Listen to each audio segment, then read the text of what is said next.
Hi friends, welcome to my channel. గగన్ని investigation చేయడానికి ACP Naini Gagan ఇంటికి వెళ్తుంది. ఇక గగన్ కాన్ఫిడెన్స్ని చూసి సార్ మీకు కాస్త కరేజ్ ఎక్కువనే అని అంటూ ఉంటుంది నైని గగన్ని. పోలీస్ డిపార్ట్మెంట్లో ఉన్న మీకు తెలియంది కాదు, నేరం చేయని వాళ్ళకి ఉండే కాన్ఫిడెన్సే అది అని గగన్ రిటార్ట్ ఇవ్వగా మళ్ళీ నైని ఇలా అంటూ ఉంటుంది. అది నేరం చేయని వాళ్ళకి ఉండే కాన్ఫిడెన్స్తో నేరం చేసి దాచుకోవాలని చూసే ఓవర్ యాక్టింగ్ ఎవరికి తెలుసు అని అంటూ ఉంటుంది నైని. ఏంటి, ఏం మాట్లాడుతున్నారు మీరు, డైరెక్ట్గా చెప్పండి అని అనేస్తాడు గగన్. ఏం లేదు గగన్ గారు, సూటిగా చెప్పేస్తున్నాను, శరత్ చంద్ర గారిని అంత క్రూయల్గా ఎందుకు మర్డర్ చేయాలి అనుకున్నారు అని అనేస్తుంది నైని. ఏంటి, ఏం మాట్లాడుతున్నారు మీరు, నేనెందుకు ఆయనని చంపాలని చూస్తాను అని అంటుంటాడు గగన్. శారద కూడా అదే మాట మాట్లాడుతూ ఉంటుంది. ఎందుకా, గ్యారంటీగా చెప్తాను, మీ రెండు కుటుంబాలకి శత్రుత్వం ఉంది, అంతేకాదు ఒక్కసారి గగన్ని చంపడానికి ఆయన రివాల్వర్తో సహా మీ ఇంటికి వచ్చాడు. అప్పుడు కృష్ణప్రసాద్ గారి కూతుర్ని పెళ్ళిని గగన్ ఆపాడని అప్పుడు కూడా చంపబోయాడు. అంతేకాదు మీకు మళ్ళీ ఒక మ్యారేజ్ చేయాలి అని ఆయన ట్రై చేసినప్పుడు ఈయన ఆయనని చంపడానికి ఆయన ఇంటికి వెళ్ళాడు. ఇంత శత్రుత్వం కోపాలు ఉన్నప్పుడు ఒకరినొకరం చంపుకోవడం కామన్ కదా అని అనేస్తుంది నైని. ఇక పూరి ఇలా అంటుంటుంది, మీరు మా కుటుంబాల మధ్య ఉన్న శత్రుత్వాన్ని దృష్టిలో పెట్టుకొని అలా మాట్లాడుతున్నారే తప్ప మా అన్నయ్యది అటువంటి మనస్తత్వం కాదు అని అనేస్తుంది పూరి. పూరి, నువ్వు చెప్పింది కరెక్టే, మీ అన్నయ్య జెన్యున్గా ఉంటాడని నేను కూడా విన్నాను, అందుకే డైరెక్ట్గా ఇన్వెస్టిగేషన్ చేయడానికి వచ్చాను అని అంటూ గగన్ వైపుకు వెళ్ళి, ఆ రోజు శరత్ చంద్ర గారి మర్డర్ జరిగిన రోజు మీరు ఆయన్ని కలవడానికి వెళ్ళారా మిస్టర్ గగన్ అని నైని అడుగుతూ ఉండగా, ఆయన్ని కలవడానికి నా కొడుకు ఎందుకు వెళ్తాడు అని శారద అంటూ ఉంటుంది. అదే, మీ అబ్బాయి జెన్యున్గా సమాధానం ఇస్తాడని నేను విన్నాను, అందుకే మీ అబ్బాయినే డైరెక్ట్గా అడుగుతున్నాను అని నైని అంటూ ఉండగా, మీ దగ్గర ఆధారాలు ఉన్నట్టు ఎందుకు అలా అడుగుతున్నారు అని అంటూ ఉంటుంది శారద. ఆ సమాధానం మీ కొడుకును చెప్పనివ్వండి అని అంటూ, చెప్పండి మిస్టర్ గగన్, మీరు ఆ రోజు ఆయన దగ్గరికి పర్సనల్గా వెళ్ళారా అని నైని అడుగుతుండగా, వెళ్ళాను, కానీ అది నా పర్సనల్ రీజన్, నేను చెప్పలేను అని అనేస్తాడు గగన్. ప్రూఫ్ కూడా ఉంది అని నైని సీసీటీవీ రికార్డింగ్ని కూడా చూపిస్తూ ఉంటుంది. మీరే ఒంటరిగా శరత్ చంద్ర ఉన్నాడని తెలుసుకొని చంపడానికి వెళ్ళారేమో, ఇది కూడా సస్పెక్టే.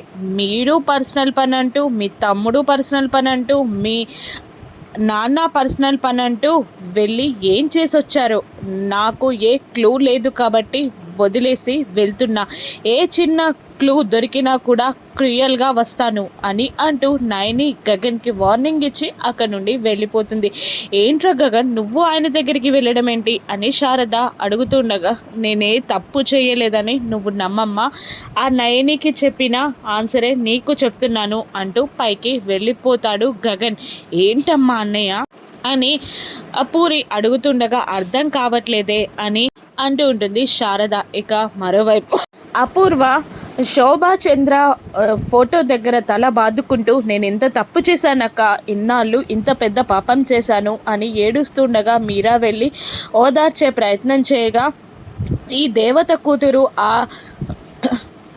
కూతురు భూమి అని తెలియక ఇన్నాళ్ళు చిన్న చిన్న తప్పులు చేశాను, ఇప్పుడు నా పాపాలు ఎలా కడుక్కోవాలో తెలియట్లేదు అని అపూర్వ అంటూ ఉండగా పక్క నుండి గోరెంటాకు, ఏం బాధపడకు, ఇప్పటి నుండి తనని దేవతలాగా పూజించి కూతురులాగా చూసుకొని నెత్తి మీద పెట్టుకొని మహారాణిని చేయి, అప్పుడు ఖచ్చితంగా నీ పాపం తొలగిపోతుంది అని అనగానే, అవును మీరా, నువ్వే వెళ్ళి తీసుకురావాలి, నాపై ఉన్న కోపంతో తను రాదు అని అపూర్వ నాటకం ఆడగానే నీకోసం తీసుకొస్తాను వదిన, కోర్టులో రమ్మని అడిగితే రానని చెప్పింది, కానీ నీకోసం తీసుకొస్తాను అని అంటూ మీరా బయటికి వెళ్తూ ఉంటుంది. భూమిని రప్పించడానికి అపూర్వ వేసే ప్లాన్ అని గ్రహించిన కేపీ, వద్దు మీరా, నువ్వు వెళ్ళొద్దు అని కార్ దగ్గరికి వెళ్తున్న మీరాని అడుగుతూ ఉంటాడు కేపీ. భూమి ఎక్కడున్నా సంతోషంగా ఉండడమే కదా మనకు కావాలి. తను ప్రేమించిన వాడి దగ్గర ఇప్పుడు భూమి చాలా సంతోషంగా ఉంది, తీసుకురావద్దు అని కేపీ అంటూ ఉండగా, లేదు, తను మనింటి బిడ్డ, పెళ్ళి కాకముందే అక్కడ ఉంటుందంటే మన ఇంటికి పరువు నష్టం, నేను వెళ్ళి తీసుకొస్తా అంటూ బలవంతంగా వెళ్తుంది మీరా. మరోవైపు అపూర్వ వచ్చి రూమ్లో కూర్చోగా, నీ కన్నీళ్ళని, నేను యాక్టింగ్ని నమ్మలేదు, నీ ఓవర్ యాక్షన్ నాకు తెలుసు అని అపూర్వ అంటుంటుంది. అప్పుడే నక్షత్ర అక్కడికి వచ్చి కన్నీళ్లు పెట్టుకుంటూ, నేను అక్కడ ఇక్కడ నెంబర్ 2A అని అంటూ ఉండగా, లేదు, ఒకరిని చంపైనా బ్రతకడం మనం నేర్చుకోవాలి, దాన్ని చంపడానికే ఇంటికి పిలిపిస్తున్నా, ఈ రాత్రికే చంపేస్తా అని నక్షత్రకి చెప్తూ ఉంటుంది అపూర్వ. దాంతో సంతోషంగా వెళ్ళిపోతుంది నక్షత్ర. మరోవైపు శరత్చంద్ర దగ్గరికి వెళ్ళి భూమి ఏడుస్తూ ఉంటుంది. ఏం చేయమంటావు నాన్న, నన్ను ఆయన కాదంటున్నారు, నేను ఆయనకి అక్కర్లేదంట, మీ కూతుర్నని తెలిసి నేను ఆయనకి అక్కర్లేదంట, నిజంగా మీ కూతుర్నన్న గుర్తింపు వదిలిపెట్టడానికి కూడా నేను సిద్ధంగా ఉన్నా, నేను ఆయనకి అక్కర్లేదంట, ఫస్ట్ టైం నీ కూతురిగా నేను ఎందుకు పుట్టానని బాధపడుతున్నాను నాన్న, నిన్ను తక్కువ చేయట్లేదు,